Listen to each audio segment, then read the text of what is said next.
what a tragic situation of someone who is alleged one of the top business people. Reality Reckoning is nowhere. Doesn't mean in 2025 it won't be something.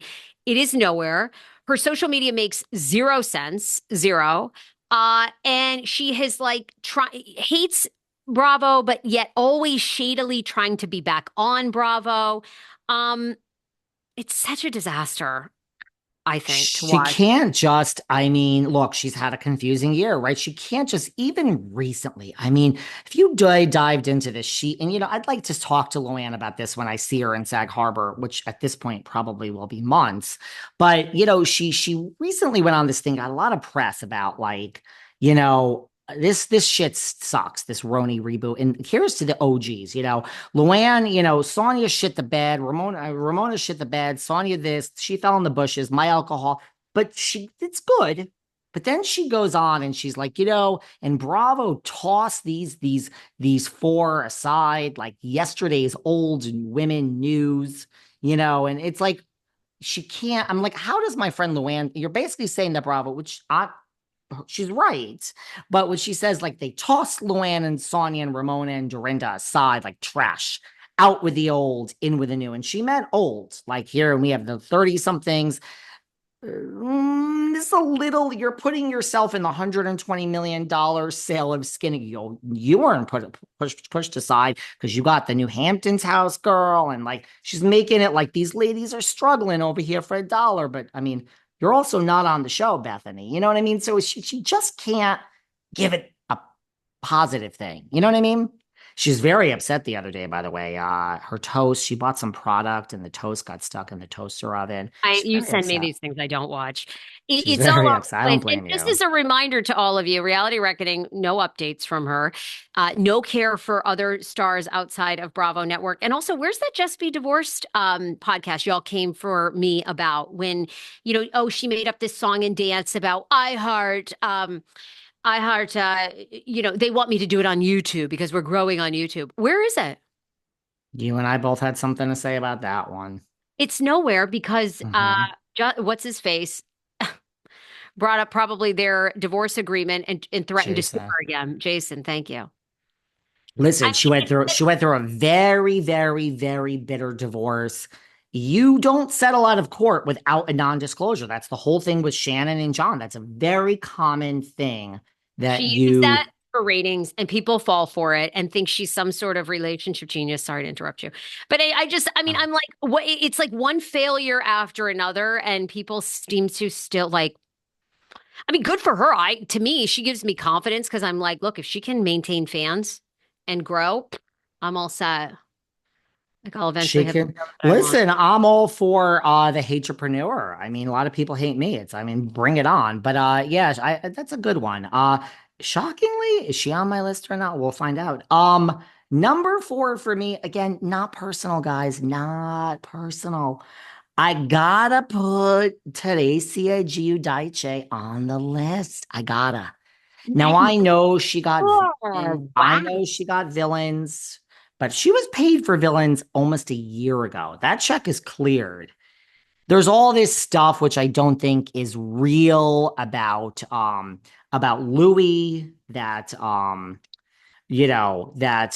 Louis, the foreclosure of the house, that isn't real. But look, my sources behind the iron gates of New Jersey across the river tell me that she is worried, as she should be. Like, look, I'm going to do a whole show on who's going to miss this coming back the most if none of them come back.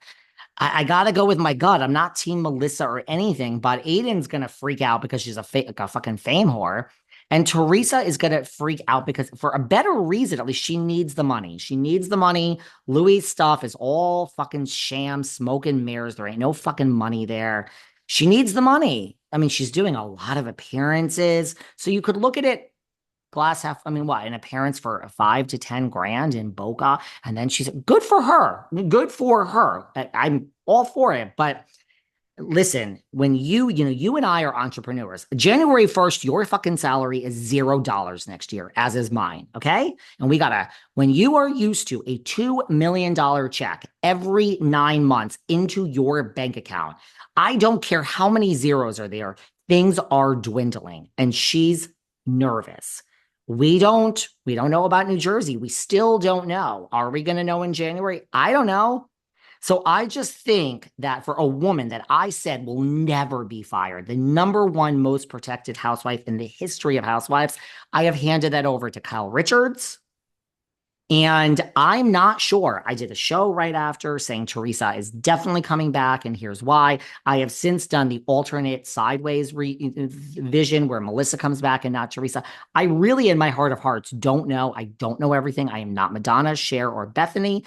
And I see a real, she was just on Watch What Happened, second seat. Okay, let's not read too much. Second seat to Ashley Darby. And introduced, we have Teresa Giudice here tonight from House of Villains. Ooh, not, one of the most iconic housewives of all time, not from House of Villains and Real Housewives of New Jersey, not for, the number one table flipper and just House of Villains. I'm not saying it means something, but it ain't great.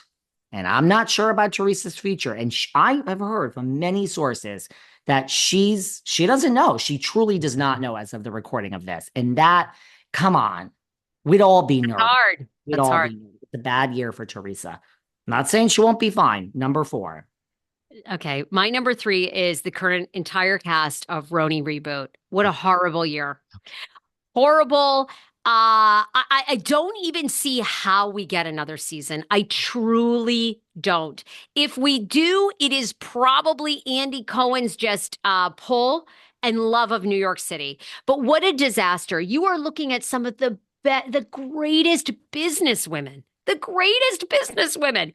Rebecca Minkoff. I mean, what a story with Scientology. Even if she came out just defending Scientology all the time. So much potential depth there. Jenna Lyons pains me. I was so looking forward to her. I have such a crush on her. I just think she's stunning and all these things. And what a lackluster. I can't even get into Aaron Leachy. And I just can't. It is so bad. That's a good one. That's a good one. I truly, I can't even come up with anything. Everybody knows how awful it is listening to this podcast. It is just horrible. To do the pregnancy prank is just, what a slap in the face to Bravo Bravo fans for years. What a slap in the face to an iconic franchise, to Ramona shitting the bed, Sonia shitting the floor. I mean, what an injustice. I could go on and on, but number 3, horrendous RHONY Reboot. That's a good one. Our worst of list is more similar than our best of list. Yeah, we had really different. We had very different best of lists. It's really a fun show, guys. We're so positive. The best housewives of the year. That's a great. Go listen to that. But this is not that list. This is unfortunately a little bit of a negative list. Number 3 for me, way higher than you. I put number 3, Brandi Glanville. I mean, it's over. It is over. I love her like you do. Do I believe her? Probably. It just doesn't matter. It just doesn't matter. It's like she had a bad year. I mean, she's posting that it's affected her health. She says she can't get a job. She says it was about a year ago that a short redheaded lesbian, closeted lesbian, ruined my life. And she would just come out. Then the more members of her family would come out. And she's had a bad year, and she's not Sutton Strack. I mean, fire Sutton. She'll be fine for the rest of her life. Fire Kyle Richards. Like, it's not a good situation. And I love the woman. I know on my podcast, I think she's so interesting. She's so fun. And oh my God, I was in love with her. Can you imagine her on your podcast? You think it's a fucking edited interview? Yeah, I gotta says anything that comes out of her mouth. She was great. This ain't a good year. We're into the serious shit now. She is number 3. Brandi Glanville had a really fucking bad year. She had a bad year, guys. Our top 2 will go quickly. My number 2 is Teresa Giudice. Oh, girl. All the reasons you said, my love, but very hard to be the queen. Again, I actually do think